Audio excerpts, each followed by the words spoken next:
You're going to sign those papers, or I swear to God, you will regret the day you were born. My father said that to me on a Tuesday. I remember because I had just come off a 12-hour shift, and my feet were still aching inside my shoes when I walked through the door of my parents' house. I hadn't even set my bag down. I should have turned around right then. I know that now. But you don't turn around on your family, not when you've spent 31 years believing that family meant something. I'm a paralegal.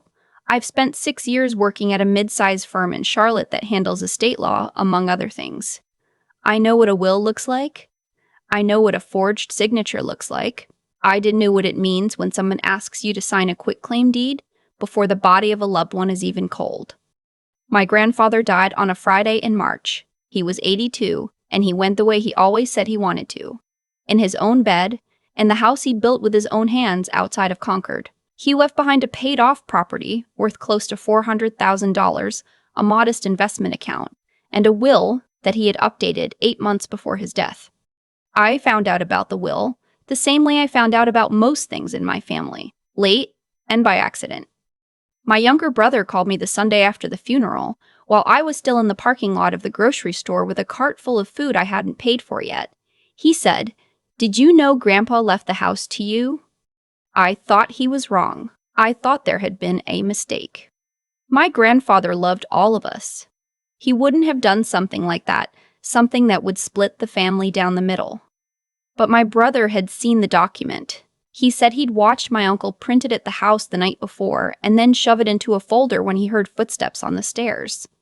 Why would Uncle Raymond be printing Grandpa's will? I asked. My brother didn't answer right away. When he did, his voice was quiet. I don't think that's what he was printing. I drove to my parents' house that evening instead of going home. My mother met me at the door. She was already dressed for bed, robe, slippers, that careful blankness she wore whenever she had already decided something and didn't want to discuss it. She kissed my cheek and asked if I'd eaten. I didn't explain myself. We sat at the kitchen table for 20 minutes talking about nothing. The weather. My cousin's new apartment. Whether the funeral home had done a decent job with the flowers. My father came in from the garage at some point, poured himself a glass of water, and stood at the counter without sitting down. He was watching me the way you watch something you're not sure you can trust. I asked about the will. The room changed. My mother set down her fork. My father put his glass on the counter slowly, like he was buying himself time. And then he said what he said, that I was going to sign papers, or I would regret the day I was born. I didn't cry. I didn't you to understand that. I sat there and I looked at my father, the man who had taught me to ride a bike in the church parking lot on Sunover Street, and I felt something go very still inside me. What papers? I asked. My mother reached across the table and put her hand over mine. Her voice was soft, the way it got when she wanted something. Baby, it's just easier this way. The house should stay in the family name. If you take it, there will be resentment. You don't want that. The house is already in the family, I said. Grandpa left it to me. Grandpa was confused toward the end. This from my father, still at the counter, arms crossed. He didn't understand what he was signing. Raymond had the whole thing reviewed. The will isn't valid. I am a paralegal. I have spent 6 years reading documents that families fight over after the worst days of their lives. I know what the will isn't valid means when someone says it without a court order to back it up. It means they want you to believe it so badly that they're hoping you won't check. I didn't exceed the document Raymond had reviewed, I said. My father's jaw tightened. There's no need for that, my mother said. We're not trying to take anything from you. We're trying to keep the peace. I drove home that night with my hand steady on the wheel and my mind already working. I called my attorney friend the next morning, a woman I'd gone to school with, someone I trusted, someone who owed me nothing and therefore had no reason to tell me what I wanted to hear. I told her everything. She listened without interrupting. When I finished, she said, "Do you have access to the original will?" I did not. Can you get it? I thought about that for a moment. My grandfather's attorney was a man named Mr. Alderman, who had been practicing in Concord for 30 years. He had a small office above a dry cleaner on Union Street, and he had known my grandfather since before my mother was born. I had met him twice. Once at a Christmas party when I was maybe 10, and once at my grandfather's 75th birthday dinner. I remembered that he had called the day after my grandfather passed. I had been standing in my parents' kitchen when the call came in. My uncle had taken the phone from my mother's hand before she could answer, walked into the hallway, and spoken in a voice so low I couldn't make out the words. That was the detail that had been sitting in the back of my mind ever since. The way my uncle's hand shot out for that phone. The way my mother let him take it. I called Mr. Alderman's office at 9 o'clock on a Monday morning. His receptionist told me he was with a client. I left my name and said it was regarding the estate of my grandfather. I spelled out my grandfather's name carefully. She said she would pass along the message. He called back within the hour. I won't repeat everything we discussed, because some of it is still part of an ongoing legal matter. But I will tell you this. There were 2 wills. The one my grandfather had signed 8 months before his death, which left the house and a portion of the investment account to me, and a second document, a newer one dated 3 weeks before he died, that redistributed everything to my uncle and, in smaller amounts, to my parents. Mr. Alderman had not prepared the second document. He had not witnessed it. He had notarized it. He had received a copy in the mail. Just a copy, not the original, with no cover letter, no firm letterhead. Only a sticky note that said, "Updated version. Please hold for reference." He had found this strange. He had set it aside.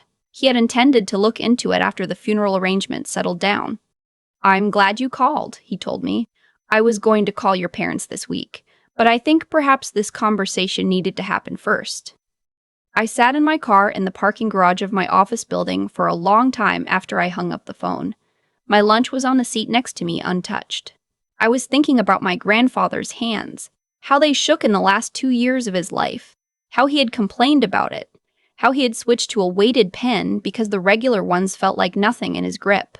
I was thinking about a signature on a document that he supposedly signed 3 weeks before he died, when those hands could barely hold a pen at all. I did not go back to my parents' house. I did not call my uncle. I did not tell my brother what I had found, because I loved him, and I didn't want him pulled into the middle of something I hadn't fully mapped out yet. I made a list. I am a paralegal. Making lists is how I survive. Item 1. Obtain a certified copy of the original will from Mr. Alderman. Item 2. Request a handwriting analysis through an independent forensic document examiner, something my firm used regularly, something I knew how to arrange. Item 3. Document every conversation I could remember, with dates and as much verbatim language as possible. Item 4. Do not sign anything. My parents called 4 times that week. My mother left voicemails that started gentle and got tighter with each one. By Thursday, she stopped leaving messages and just let it ring. My uncle texted me twice. Short, clipped, nothing that gave anything away. My father did not contact me at all, which was its own kind of answer. The handwriting analysis came back in 11 days. The signature on the second document was not my grandfather's. The examiner's report was 12 pages long and full of technical language about pen pressure and stroke trajectory and baseline deviation. The short version was this. Whoever had signed my grandfather's name on that document had done a reasonable job, but not a perfect one. There were 6 specific points of inconsistency between the known exemplars. Documents my grandfather had genuinely signed over the past decade, and the questioned signature. 6 points was more than enough. I called my attorney friend. I told her what the report said. She said, "Okay, now we call the DA's office." I want to stop here for a moment, because I know what some people think when they hear a story like this. They think, family is family. They think, you could have just walked away. They think, was it worth it, burning everything down for a piece of property? Here is what I want to say to that. My grandfather worked for 40 years in a machine shop outside of Concord. He came home every night with grease under his fingernails, and he built that house board by board on the weekends. He drove the same truck for 19 years. He ate the same breakfast every morning, 2 eggs, wheat toast, black coffee, because he said there was no sense paying more for something that already did the job. He was the most careful, deliberate, honest man I have ever known. Someone forged his name. Someone looked at everything he had spent his life building and decided it was theirs to take. That was not something I was going to walk away from. The next 2 months were the hardest of my life in ways that had nothing to do with courtrooms or legal filings. My mother stopped speaking to me entirely after the detective assigned to the case made his first call to my uncle. My aunt, a woman who had given me a Bible for my confirmation and cried at my college graduation, sent me a text that said, "I hope you're proud of yourself." My cousin, who I had been close to since we were children, removed me from the family group chat without a word. I found out through my brother that there had been a family meeting, one I was not invited to, in which my uncle had apparently convinced most of the room that the signature was legitimately my grandfather's, that Mr. Parton, alderman, was too old to remember what he had and hadn't prepared, and that I was motivated by greed. My brother did not say much when he relayed this to me. He was quiet in the way he got when he was working something out. Finally, he said, "Is the document real or not?" "It's not," I said. "Okay," he said. That was all. But he stayed on the phone with me for another hour that night, and that mattered more than I can say.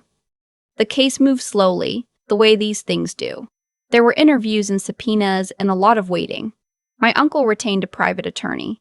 My parents retained one as well, which told me more about what they knew than anything they had said to me directly. In October, 7 months after my grandfather died, my uncle agreed to a plea deal. He admitted to forging the signature. He admitted that my father had known about it. Not the forging itself, he claimed, but the existence of the second document and the plan to use it to redirect the estate. My father disputed this. His attorney disputed this loudly and at length. But there were emails.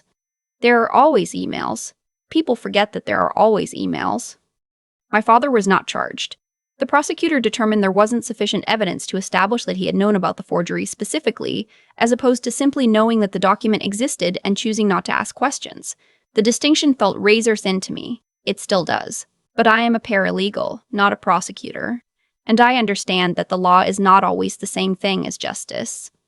What happened was this. My uncle pled guilty to 1 count of forgery in the 2nd degree and 1 count of obtaining property by false pretenses. He received a suspended sentence, 3 years of probation, and was ordered to pay restitution. The original will was upheld. The house passed to me. My parents did not attend the hearing. I don't know if I expected them to. I sat in that courtroom with my attorney friend on one side and my brother on the other, and I kept my eyes forward and my hands still in my lap, and I thought about my grandfather's kitchen, which smelled like coffee and wood polish and something I could never quite name, that I always associated with safety. I put the house on the market 4 months later. I know some people think I should have kept it, but every room in that house was full of a version of my family that no longer existed, and I did not want to live inside a grief I couldn't afford to renovate. It sold in 11 days. I used part of the proceeds to pay off the last of my student loans. I used another part to take a trip I had been postponing for years. Nothing extravagant, just 2 weeks in New Mexico, driving between small towns and state parks with no agenda. I hiked. I read books I'd been meaning to read. I ate green chile at a roadside place outside of Taos and thought about how my grandfather used to say that peace wasn't something you found. It was something you cleared the ground for. He was right about that. He was right about most things. My mother reached out for the first time in 11 months 2 weeks ago. A text, short, no punctuation. "Hope you're doing okay." I read it 4 times. I thought about what I wanted to say. I thought about everything that had happened between the moment I walked into that kitchen and the moment the judge ruled. I did not respond yet. I am still thinking. My brother came to visit last weekend. We drove out to the property before the new owners took possession. Just to walk the land one more time. Just to stand in the yard where our grandfather used to grow tomatoes every summer and look at the sky the way he used to. Like it owed him nothing, and he expected nothing, and that was exactly enough. We didn't say much. We didn't need to. Some things you carry forward, not because they made you stronger, but because they showed you who you actually are when everything else falls away. I know who I am. That turned out to be the most expensive thing I ever learned, and the most necessary. I keep coming back to the moment my father said those words at the kitchen counter. The glass of water. The way he set it down so carefully, like he had all the time in the world. I used to think that moment was the beginning of everything falling apart. Now, I think it was just the moment I finally saw clearly what had already been true for a long time. There's something people don't tell you about family betrayal. It doesn't announce itself. It doesn't come in loud and obvious. It comes in the way someone takes a phone from your mother's hand before she can answer it. It comes in a sticky note on a document no one asked for. It comes in the careful blankness on your mother's face when she already knows what she's going to ask you to do. My grandfather was a man who built things. The house, yes, but also a way of moving through the world. Honest, deliberate, never taking more than what he earned. What happened to his will was the opposite of everything he stood for. And for a long time I asked myself whether fighting it was worth it, whether I should have just let it go, and kept the peace the way my mother kept asking me to. But here is what I know now. Keeping quiet in the face of a wrong thing is not peace. It is just a different kind of damage, slower and quieter, the kind that doesn't leave marks you can show anyone. What got me through was not rage. Rage burns fast and leaves you empty. What got me through was something closer to clarity. The decision to look at what was actually in front of me and respond to that, not to what I wished were true. I am a paralegal. I know how to read a document. I know how to make a list. I used every skill I had, not because I was fearless, but because I understood that the alternative was letting someone rewrite my grandfather's story with a pen he never held. I think about my brother a lot when I think about this. He didn't say much. He asked one question: is the document real or not? And when I answered, he stayed. That kind of steadiness in another person is worth more than most things I can name. He didn't need the whole picture. He just needed to know where I stood. And I think about my grandfather's kitchen. The smell of coffee and wood polish, the way he ate the same breakfast every morning because he said there was no sense complicating something that already worked.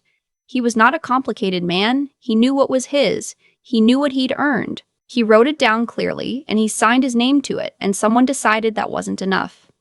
It was enough. The court said so. 11 days and the house was sold, and whatever weight I had been carrying since that Tuesday, I drove home after my father's threat. It didn't disappear, but it shifted. It became something I could put down when I needed to. I'm not sure what I'll say to my mother when I'm ready to respond. I haven't figured that out yet, but I know this. I didn't do any of this for the money or the property. I did it because some things are worth standing up for, even when everyone in the room is asking you to sit down. My grandfather spent 82 years doing things the right way. The least I could do was make sure that meant something at the end. The ground is clear now. I'm building on it.